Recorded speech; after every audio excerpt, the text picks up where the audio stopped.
پاک صلی اللہ تعالیٰ علیہ وسلم کیونکہ نبیوں کے سردار بھی بنائے گئے ہیں اور مرسلین کے امام بھی بنائے گئے ہیں، تو یہ کیسے ہو سکتا ہے کہ جو معجزات اور کمالات باقیوں کو تو عطا کیے گئے ہوں، جیسے کہ حضرت عیسیٰ علیہ السلام مردوں کو زندہ کیا کرتے تھے اور اندھوں کو آنکھیں عطا فرمایا کرتے تھے، بینائی عطا فرمایا کرتے تھے، ایسا ہے کہ نہیں؟ موسیٰ علیہ السلام کے بڑے کمالات ہیں، تو اعتراض یہ ہوتا ہے کہ اگر یہ ہمارے سرکار سید المرسلین ہیں تو پھر وہ کمالات کیوں نہیں عطا کیے گئے؟ عطا کیے گئے ہیں، لیکن ہمارے سرکار کو اللہ تعالیٰ نے یہ منع فرما دیا کہ اے میرے پیارے محبوب سارے کمالات دکھانے نہیں یہ لوگوں کو۔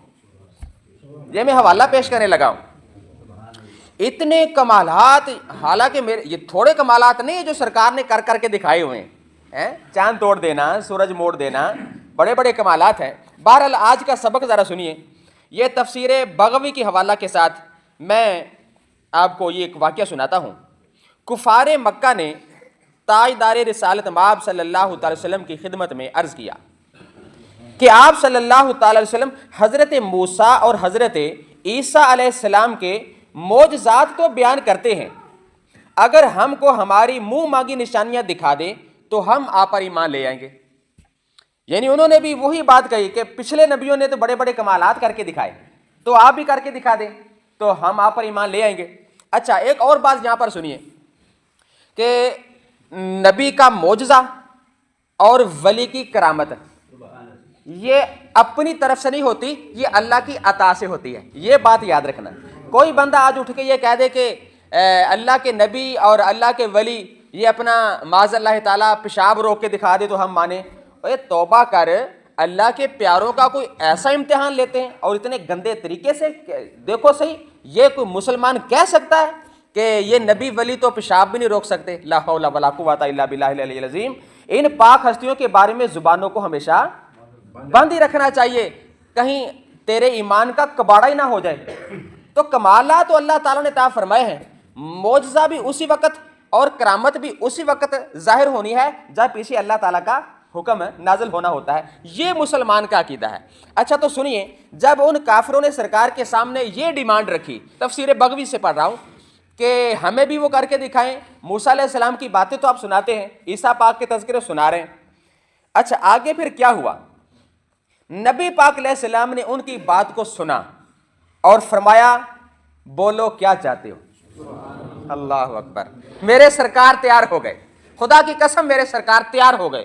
آپ نے یہ فرمایا بولو کیا چاہتے ہو؟ تو آگے انہوں نے کہا، اب ان بیوقوفوں کا آگے ڈیمانڈ بھی سنیے ذرا کیا رکھا۔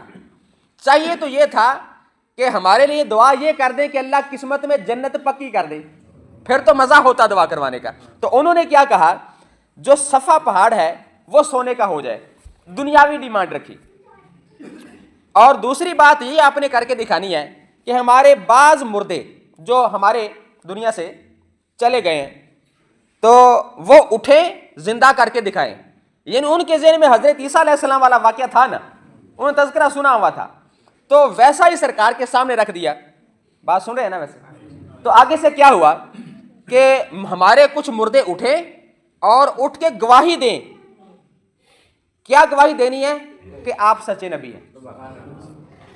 یا پھر تیسری ڈیمانڈ کیا رکھی کہ فرشتے ہمارے سامنے آ جائیں۔ کیسی کیسی، دیکھو اللہ کے نبی کا امتحان لے رہے ہیں، لا حول ولا قوۃ الا باللہ العلی العظیم۔ آپ صلی اللہ علیہ وسلم نے فرمایا اگر ان میں سے کچھ بھی دکھا دوں تو کلمہ پڑھو گے؟ اللہ اکبر۔ یعنی مسلمانوں یقین رکھنا چاہیے، میرے نبی کے اس جملے نے ثابت کر دیا میرے سرکار بھی وہ سب کچھ فرما سکتے تھے جو پہلے انبیاء کر کے دکھا رہے تھے۔ ایسا ہے کہ نہیں؟ ورنہ تو میرے سرکار کیوں کہتے کہ اگر میں یہ کر کے دکھا دوں تو کر کے کیا دکھانا تھا؟ فرشتے سامنے لانے ہیں، مردے زندہ کر کے دکھانے، یہ کوئی چھوٹی ڈیمانڈ نہیں ہے۔ اور وہ باتیں کریں اور آپ کی گواہی دیں کہ آپ سچے رسول ہیں، اور یہ جو پہاڑ ہے صفا کا یہ سونے کا بن جائے۔ تو جب میرے سرکار نے ان کی یہ ایسی فضول سی باتیں سن کر، پھر بھی میرے سرکار نے نہیں فرمایا کہ نہیں ایسا کوئی نہیں کرنا، میں نے فرمایا اگر میں یہ کر کے دکھا دوں تو کیا ایمان لے آؤ گے؟ انہوں نے قسم کھائی، انہوں نے قسم تک کھا لی کہ ہم ضرور ایسا کریں گے، ہم ایمان لے آئیں گے۔ تو جب میرے سرکار نے ان سے یہ وعدہ لیا، ادھر سے حضرت جبریل علیہ السلام آ گئے۔ سرکار نے ابھی وہ کر کے دکھانا تھا۔ اب ہر مسلمان کو یقین اتنا ہو جانا چاہیے کہ میرے سرکار کر سکتے ہیں، ایسا ہے کہ نہیں؟ لیکن آگے کر کے نہیں دکھایا، وہ آگے حقیقت اللہ تعالیٰ کی طرف سے ہے۔ ادھر سے حضرت جبریل علیہ السلام آ گئے، آ کے عرض کیا، اے پیارے محبوب علیہ السلام، آپ جو دعا کریں گے اللہ نے قبول فرما لینی ہے، اس میں شک نہیں ہے یا رسول اللہ، لیکن کچھ معاملہ اور ہے، کیونکہ اللہ تعالیٰ کو تو سارا ہی پتا کہ آگے کیا ہونے والا ہے۔ فوری طور پہ ابھی دعا کے لیے ہاتھ نہیں اٹھائے، جبریل علیہ السلام آ گئے، یا رسول اللہ صلی اللہ علیہ وسلم ادھر سے آپ نے آمین کہنا ہے، اللہ تعالیٰ نے قبول فرما لینا ہے، وہ سب کچھ ہو جانا ہے جو مصطفیٰ کریم بولتے جا رہے تھے۔ تو اس لیے فرمایا کہ اے پیارے محبوب، اگر یہ لوگ پھر بھی ایمان نہ لائے تو ادھر کھڑے کھڑے ہلاک کر دیے جائیں گے۔ یہ تھی حکمت۔ تو پھر کرنا کیا ہے؟ اگر زندہ رہے، ان کو ایسے نہیں کر کے دکھانا، اگر زندہ رہے تو ان میں سے یہ ہو سکتا ہے کہ کوئی ایمان لے آئے۔ یعنی اب حکمت ہی اللہ تعالیٰ نے رکھی، محبوبہ ان کو معجزے کے ذریعے نہیں دکھانا، مصطفیٰ کے جو کریکٹر ہے میرے نبی کا وہ سامنے رکھو، ان کو دیکھ کے انشاءاللہ بعد میں انشاءاللہ کلمہ پڑھتے چلے جائیں گے۔ تو یہ پھر آیت پاک نمبر 109 نازل ہوئی ہے، سورۃ الانعام کی 109 آیت پاک نمبر نازل ہوئی۔